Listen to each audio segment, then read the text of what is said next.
Direct indirect speech ચાલુ કર્યું હતું. કોઈ પણ વાક્યને ડાયરેક્ટમાંથી ઇનડાયરેક્ટ સ્પીચમાં ફેરવવા માટે 4 પ્રકારના ફેરફાર થાય એ તમને લાસ્ટ ટાઈમ મેં સમજાવ્યું હતું. એક, રિપોર્ટિંગ વર્બમાં ફેરફાર. બીજું, સંયોજક મૂકવું. ત્રીજું, અવતરણ ચિહ્ન દૂર કરવું. ચોથું, રિપોર્ટિંગ સ્પીચમાં ફેરફાર એટલે કે કથનમાં ફેરફાર. કથનમાં 3 પ્રકારના ફેરફાર થાય. કાળમાં ફેરફાર થાય, અન્ય શબ્દોમાં ફેરફાર થાય અને સર્વનામમાં ફેરફાર થાય. હવે લાસ્ટ ટાઈમ મેં તમને સમજાવ્યું હતું કે રિપોર્ટિંગ વર્બ અને સંયોજક એ હંમેશા વાક્યના પ્રકાર મુજબ બદલાતા હોય છે. એટલે કે જેમ વાક્યનો પ્રકાર બદલાય એમ રિપોર્ટિંગ વર્બ અને સંયોજક બંને બદલાતા રહે છે. જ્યારે કથનમાં જે ફેરફાર થાય છે, જેમ કે કાળના ફેરફાર, અન્ય શબ્દોમાં ફેરફાર, સર્વનામમાં ફેરફાર, એ કોઈ પણ પ્રકારનું વાક્ય હોય એ એમના એમ જ રહે છે. તમને કઈ વખતે વાક્યના પ્રકાર જે ભણવાના છે તમારે ડાયરેક્ટમાંથી ઇનડાયરેક્ટ ફેરવવા માટે, એ તમને કયા હતા. એમાં પહેલું છે વિધાન વાક્ય, જેની અંતે પૂર્ણ વિરામ હોય અને સબ્જેક્ટથી શરૂ થતું હોય. બીજું, પ્રશ્નાર્થ વાક્ય, એની ઓળખ સિમ્પલ છે, અંતમાં પ્રશ્નાર્થ ચિહ્ન હોય. આજ્ઞાર્થ વાક્ય, એને અંતે પૂર્ણ વિરામ હોય પણ એ સબ્જેક્ટથી નહીં પણ વર્બથી ચાલુ થતું હોય છે. ઉદ્ગાર વાક્યને અંતે ઉદ્ગાર ચિહ્ન હોય છે. લેટથી શરૂ થતા વાક્યની શરૂમાં લેટ હોય છે. જ્યારે શુભેચ્છા દર્શક વાક્યો, જેને આપણે good morning, good night, hi, sorry, excuse me, thank you, congratulation, આ બધા પ્રકારના જે વાક્યો છે એ વાક્યો બધા શુભેચ્છા દર્શક છે. હવે આપણે આજે વિધાન વાક્યથી શરૂ કરવાનું છે. આપણે જાણીએ છીએ કે વિધાન વાક્ય એટલે સબ્જેક્ટથી શરૂ થતું વાક્ય, સબ્જેક્ટ, વર્બ, ઓબ્જેક્ટ, અંતે પૂર્ણ વિરામ. તો આવા વિધાન વાક્યો જે છે એ વિધાન વાક્યોમાં કયા પ્રકારના ફેરફાર થશે? તો પહેલો જ જે ફેરફાર હતો આપણા રૂલ્સ મુજબ, રિપોર્ટિંગ વર્બનો ફેરફાર. હવે મિત્રો, રિપોર્ટિંગ વર્બ જે છે એ રિપોર્ટિંગ વર્બ શું હોઈ શકે? તો કે સે અથવા સેઝ અથવા સેડ. હવે જો વાક્યમાં સાંભળનાર હાજર હોય તો, યાની કે બે વચ્ચે સંવાદ છે એવું તમને પરફેક્ટ આપ્યું હોય તો જ સે અથવા સે ટુ એને દૂર કરવાનું, એની જગ્યાએ ટેલ લગાવવાનું. સેઝ અથવા સેઝ ટુ હોય તો એને દૂર કરી ટેલ્સ લગાવવાનું. સેડ અથવા સેડ ટુ હોય તો એને દૂર કરીને ટોલ્ડ લગાવવાનું. એટલે આ ફેરફાર છે રિપોર્ટિંગ વર્બમાં ફેરફાર. આગળ હું તમને સમજાવીશ. જેમ કે દાખલા તરીકે એવું હોય ને કે મીના સેડ ટુ મહેશ, તો મીના ટોલ્ડ મહેશ. રીના સે two I say to my brother, તો I tell my brother. He says to his teacher, તો he tells his teacher. આપણે વાક્ય આવશે એટલે કરીશું જ ઉદાહરણમાં, પણ આ તમને એક એક્ઝામ્પલ આપ્યું. એટલે રિપોર્ટિંગ વર્બમાં જે ફેરફાર છે એ સે એની જગ્યાએ ટેલ. હવે મિત્રો, સામાન્ય રીતે જ્યારે બે વચ્ચે વાત થતી હોય ત્યારે આપણે સે કહીએ કે આને આવું કહ્યું હતું. પણ જ્યારે આપણે સમજાવવાના અર્થમાં કહેતા હોય ત્યારે આપણે ટેલ મૂકીએ છીએ. તમે જોજો, આપણે કોઈને વાર્તા કહેતા હોઈએ તો સે નહીં મુકાય. આઈ સે હિમ અ સ્ટોરી એવું નહીં કહીએ. આઈ ટેલ હિમ અ સ્ટોરી. ધેટ મીન્સ જ્યારે સમજાવવાના અર્થમાં વિસ્તારપૂર્વક વાત હોય ત્યારે આપણે ટેલ મૂકીએ છીએ. અહીંયા પણ ડાયરેક્ટ જે છે એ સીધો સંવાદ હતો, પ્રત્યક્ષ રીતે હતો. જ્યારે પરોક્ષ રીતે કોઈને સમજાવવાના અર્થમાં આવે આપણે ત્યારે જે ક્રિયાપદ સે હતું એની જગ્યાએ ટેલનો ઉપયોગ કરીશું. આમાં કોઈ વધારાનું કોઈ એક્સ્ટ્રા બર્ડન કે એવું નથી તમારે કે બહુ યાદ રાખવું પડે. સમજો, વર્તમાન કાળ તો વર્તમાન કાળનું રૂપ, એસ વાળું હોય તો એસ વાળું રૂપ, ને ભૂતકાળ હોય તો ભૂતકાળનું રૂપ. ખાલી ક્રિયાપદ સે એટલે સામાન્ય કહેવું ને ટેલ એટલે સમજાઈને કહેવું. ધીસ મીન્સ અહીંયા ટેલનો ઉપયોગ થશે. બીજું સંયોજક, તો કે સાંભળનાર પછી આપણે બોલનાર મૂકીએ, રિપોર્ટિંગ વર્બ મૂકીએ, સાંભળનાર મૂકીએ, તો એના પછી અથવા તો સાંભળનાર ના હોય તો કથન પહેલા સંયોજક મૂકવાનું ધેટ, જેનો ગુજરાતી મિનિંગ થાય કે. આણે આને કહ્યું કે એટલે ધેટ એમ. જેમ કે કહીએ આપણે મહેશે મીનાને કહ્યું કે, તો મહેશ ટોલ્ડ મીના ધેટ. તો એવા અર્થમાં કે વપરાય છે. કે અર્થ એટલે મીન્સ કે ધેટ વપરાય છે. ત્રીજો ફેરફાર છે અવતરણ ચિહ્ન. તો મિત્રો અહીંયા સિમ્પલ વસ્તુ છે કે આપણને જે અવતરણ ચિહ્ન આપ્યું છે એ અવતરણ ચિહ્ન આપણે શું કરી દેવાનું છે? દૂર કરી દેવાનું છે. મીન્સ કે કથન અવતરણ ચિહ્નમાં હોય તે અવતરણ ચિહ્ન કાઢી નાખવાનું. ધેટ્સ ઓલ, પૂરું. હવે જે ફેરફાર છે એ મેઇન છે. હવે અહીંયા ધ્યાન રાખો. RS મીન્સ કે રિપોર્ટિંગ સ્પીચમાં ફેરફાર. રિપોર્ટિંગ સ્પીચ મીન્સ કથન. તમને જે કૌંસમાં વાક્ય આપ્યું છે એ વાક્યમાં ફેરફાર કરવાનો. હવે મિત્રો આ જે રિપોર્ટિંગ સ્પીચ છે, જે કથન છે તમારું, એ કથનમાં 3 પ્રકારના ફેરફાર કરવા પડે તમારે. જેમ કે કાળમાં ફેરફાર, અન્ય શબ્દમાં ફેરફાર. હવે અન્ય શબ્દનો મતલબ શું થાય? સ્થળ દર્શક શબ્દો અથવા તો અહીંયા સમય દર્શક શબ્દો. સમય દર્શક શબ્દો અથવા સ્થાન દર્શક શબ્દો. એટલે કે સમયના સંદર્ભમાં જે શબ્દો આપ્યા હોય એ પણ બદલાય, સ્થાનના અર્થમાં પણ બદલાય. મિત્રો તમને ખબર હશે કે આપણે દાખલા તરીકે અઠવાડિયા પહેલા કોઈએ વાત કરી હોય ત્યારે એ બોલ્યો હોય કે આવતીકાલે, પણ હવે આજે જ્યારે વાત કરીએ તો એ આવતીકાલ ના કહેવાય ને આપણા માટે. તો એ અર્થમાં સમય બદલાઈ જાય છે. અને ત્રીજું આવે અન્ય ફેરફાર, એટલે કે સર્વનામમાં ફેરફાર. જે I, we, you, my, our, us, me, you, your, he, his, hers, she, it, they, them, their, આ બધા જે છે એ રિપોર્ટિંગ સ્પીચના સર્વનામના ફેરફાર છે.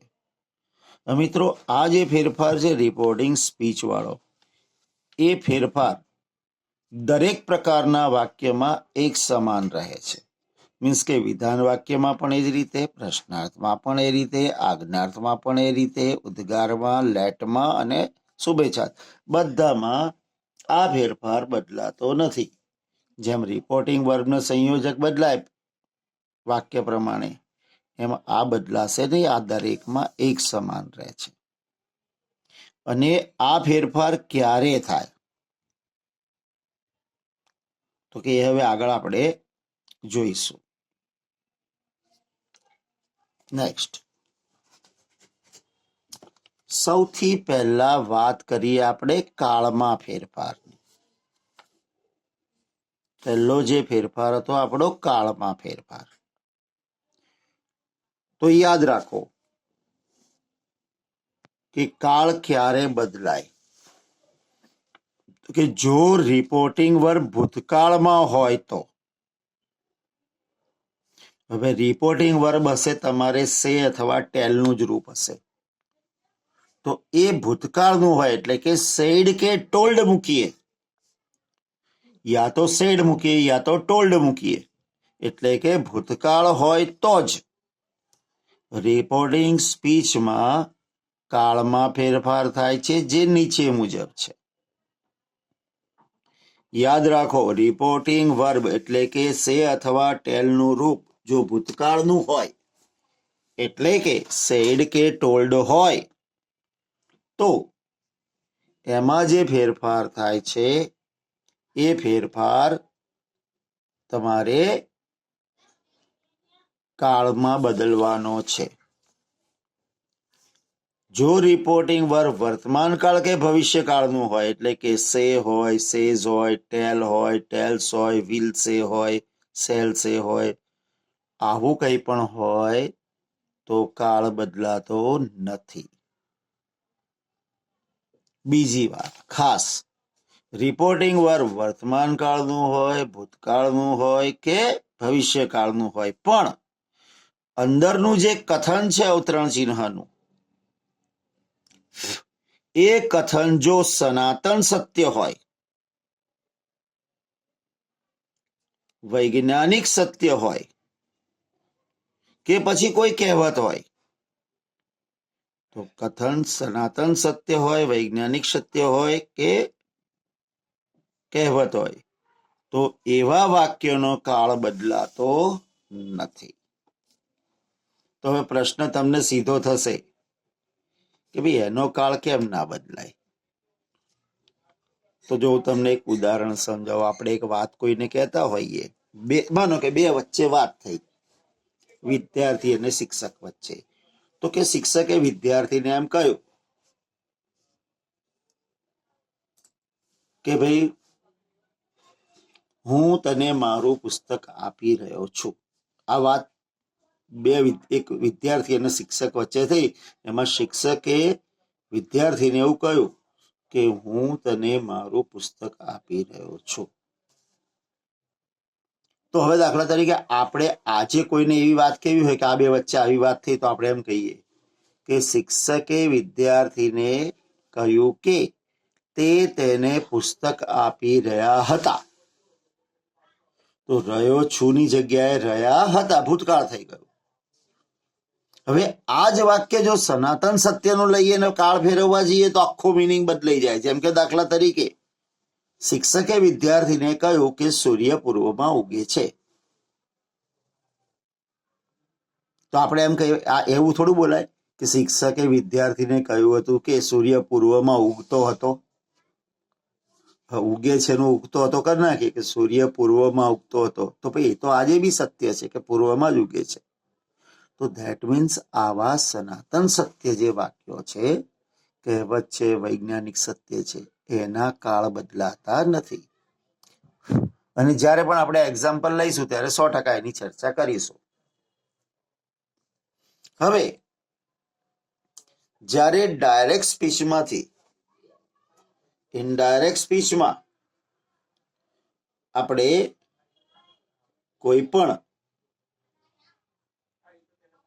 વાક્યને ફેરવતા હોઈએ તો એમાં જે કાળ બદલાશે એ કેવા હશે?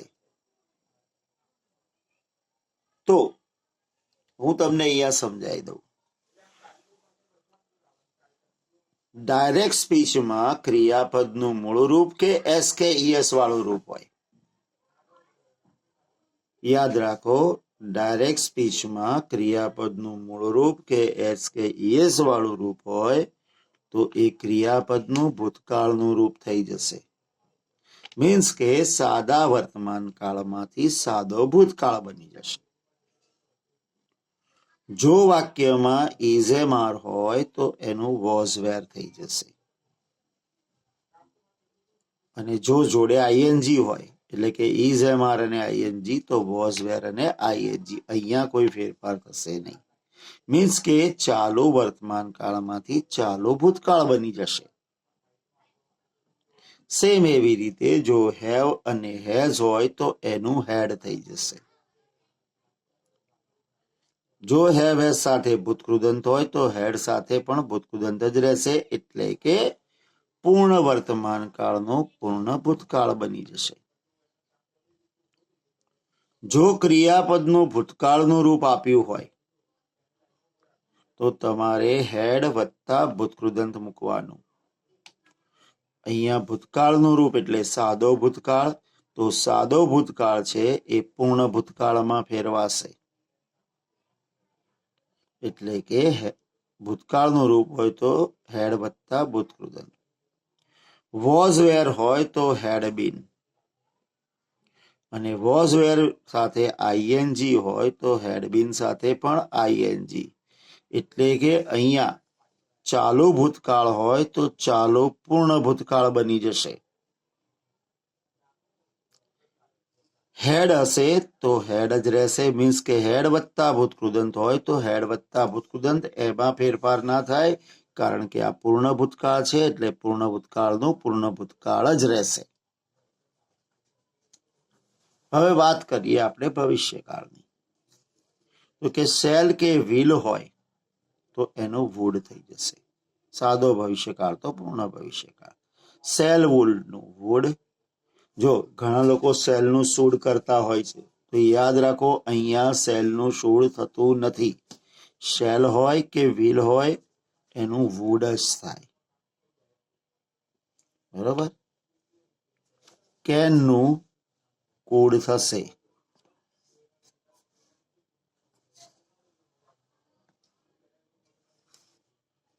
કેન હોય તો એનું કુડ થશે. મેનું માઇટ થશે. મસ્ટનું મસ્ટ, એમાં કોઈ ફેરફાર નહીં થાય. અને જો ડુ કે ડઝ નોટ હોય અને મૂળરૂપ હોય તો એનું ડીડ નોટ અને મૂળરૂપ થશે, એટલે કે ડુ ડઝ. ડઝ નોટ કે ડોન્ટ હોય, ડોન્ટ હોય, ડઝ નોટ હોય, ડઝન્ટ હોય તો એનું ડીડન્ટ થાય. આ યાદ રાખવાનું. એવી જ રીતે જો ડીડ નોટ અને મૂળરૂપ હોય તો હેડ નોટ વત્તા ભૂતકૃદંત થશે. મિત્રો, આ ઉપરનો જ ફેરફાર છે. સાદો વર્તમાન કાળનું નકાર રૂપ તો પૂર્ણ ભૂતકાળનું નકારનું રૂપ. અહીંયા સાદા ભૂતકાળનું નકારનું રૂપ તો અહીંયા પૂર્ણ ભૂતકાળના નકારનું રૂપ. મીન્સ કે ફેરફાર એ જ પ્રમાણે છે, ખાલી તમને સમજવા માટે કે જ્યારે ડુ કે ડઝ સાથે નોટ આપ્યું હોય તો એનું ડીડ નોટ કરી નાખવાનું, અને ડીડ નોટ આપ્યું હોય તો એનું હેડ નોટ કરીને ભૂતકૃદંત મૂકવાનું. મિત્રો, આ ત્રણ ફેરફાર એવા છે કે જેમાં તમને ક્યારેક ક્યારેક તકલીફ પડશે. 1, 2 અને 3. આ તમે સમજો, જનરલી આપણે કેવું હોય છે કે આપણને હવે અહીંયા લાઇટ થઈ ગઈ હશે કે બધાનું ભૂતકાળ જ કરવાનું છે ભાઈ. ટીચ હોય તો ટોટ કરી નાખવાનું, સી હોય તો સો કરી નાખવાનું, વોચ હોય તો વોચડ, પ્લે હોય તો પ્લેડ કરી નાખવાનું, ઇઝ એમઆર હોય તો વોઝ વેર કરી નાખવાનું, હેવ હેઝ હોય તો હેડ કરી નાખવાનું, સેલ વિલ નું કુડ, કેન નું કુડ, મેનું માઇટ, ભૂતકાળ જ કરવાનું. તો એ ઇઝીલી યાદ રહી જાય છે. પરંતુ સૌથી મોટી સમસ્યા ક્યાં નડશે તો કે આ ત્રણ જગ્યાએ. એક, તમારે જ્યારે ક્રિયાપદનું ભૂતકાળનું રૂપ આપ્યું હશે ત્યારે તમારે યાદ રાખવું પડશે કે આ ભૂતકાળનું રૂપ છે તો હેડ વત્તા ભૂતકૃદંત થાય, વોઝવેર છે તો હેડ બીન થાય, અને ડીડ નોટ છે તો હેડ નોટ થાય ભલે યાદ રહે, પણ ભૂતકૃદંત ફરજિયાત મૂકવાનું હોય છે, એ તમારે યાદ રાખવું પડશે. તો વિદ્યાર્થી મિત્રો, આ હતા કાળમાં ફેરફાર. આ ફેરફાર દરેક પ્રકારના વાક્યમાં એક સમાન રહે છે, એટલે મસ્ટ તૈયાર કરવા જ પડશે. એને તૈયાર કર્યા વગર ચાલશે નહીં. તો હવે તમારે કામ એ જ કરવાનું છે કે તમને ઓલું તો યાદ રહી ગયું કે ભાઈ હવે ટેલ કરવાનું છે, એ યાદ રહી જશે, પણ તમારે વાક્યને ઇનડાયરેક્ટ સ્પીચમાં ફેરવવા આ કાળના ફેરફાર ફરજિયાત કરવાના છે. બીજું, અન્ય શબ્દોમાં ફેરફાર. હવે અન્ય શબ્દોમાં જે ફેરફાર છે એટલે કે સ્થાન દર્શાવતા શબ્દો અથવા તો સમય દર્શાવતા શબ્દોમાં જે ફેરફાર છે એ ફેરફાર જોઈએ. હવે જ્યારે ડાયરેક્ટ સ્પીચમાંથી તમે ઇનડાયરેક્ટ સ્પીચમાં ફેરવતા હોય ત્યારે તમારા જે વાક્યો છે એમાં સમય દર્શાવતા કે સ્થળ દર્શાવતા કેટલાક શબ્દો આવશે. તમારે ધ્યાન રાખવાનું છે કે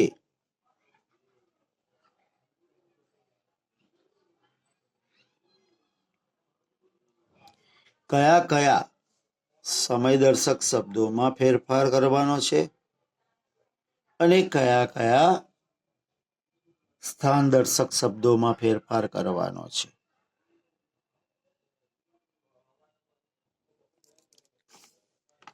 તો જો ધીસ એટલે આ, તો ધીસનું થઈ જશે ધેટ, ધીસનું થઈ જશે ધોસ, હિયરનું થશે ધેર. જો આ નજીકતા દર્શક શબ્દો છે એ બધા દૂરદર્શક શબ્દો. ધીસ એટલે આ, ધેટ એટલે પેલું, ધીસ એટલે આ, ધોસ એટલે પેલા, હિયર એટલે અહીં, ધેર એટલે ત્યાં. જે નજીક છે એ દૂર, નાવ એટલે અત્યારે, ધેન એટલે પછી, સમયના સંદર્ભમાં પછી, દૂર એમ. ટુ ડે નું ધેટ ડે. હવે જો અહીંયા ટુ નાઇટ હોય તો ધેટ નાઇટ, ટુ ડે છે તો ધેટ ડે. ટુમોરો નું ધ નેક્સ્ટ ડે. યસ્ટરડે છે તો the previous day.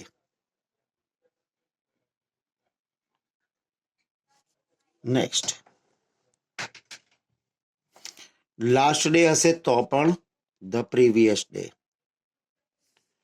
Next week નું the following week, next day નું ધ ફોલોઈંગ ડે.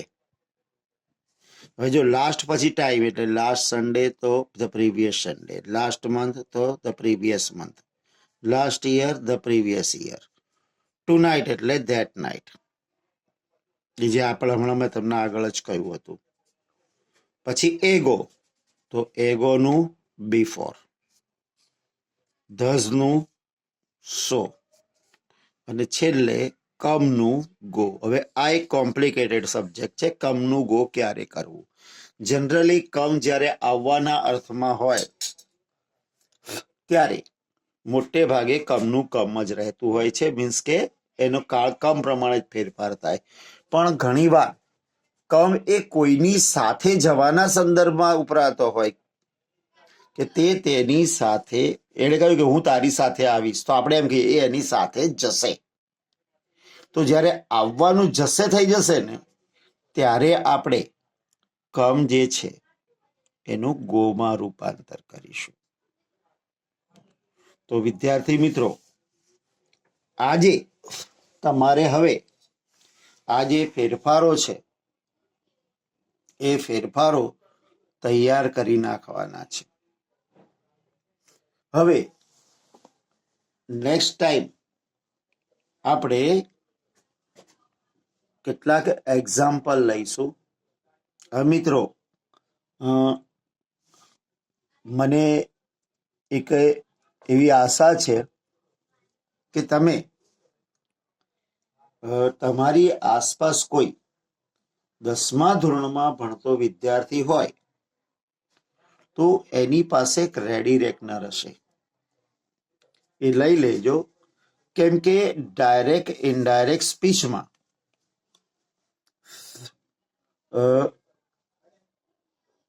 જ્યારે તમે ડાયરેક્ટમાંથી ઇનડાયરેક્ટમાં ફેરવશો ને ત્યારે તમને એની જરૂર પડશે. આમ છતાં જો એવું ના કરવું હોય તો એક બીજો આઈડિયા છે. હું ટ્રાય કરું છું અત્યારે કે મારી પાસે જે 10માની રેડી રેકનર છે એના એક્સરસાઇઝના ફોટોગ્રાફ્સ તમને પાડીને મોકલી દઉં છું. ચલો, એ બેટર આઈડિયા રહેશે કે હું તમને એના ફોટા પાડીને મોકલી દઉં છું. દેટ મીન્સ તમે જ્યારે વિડીયો જુઓ ને ત્યારે બધા જ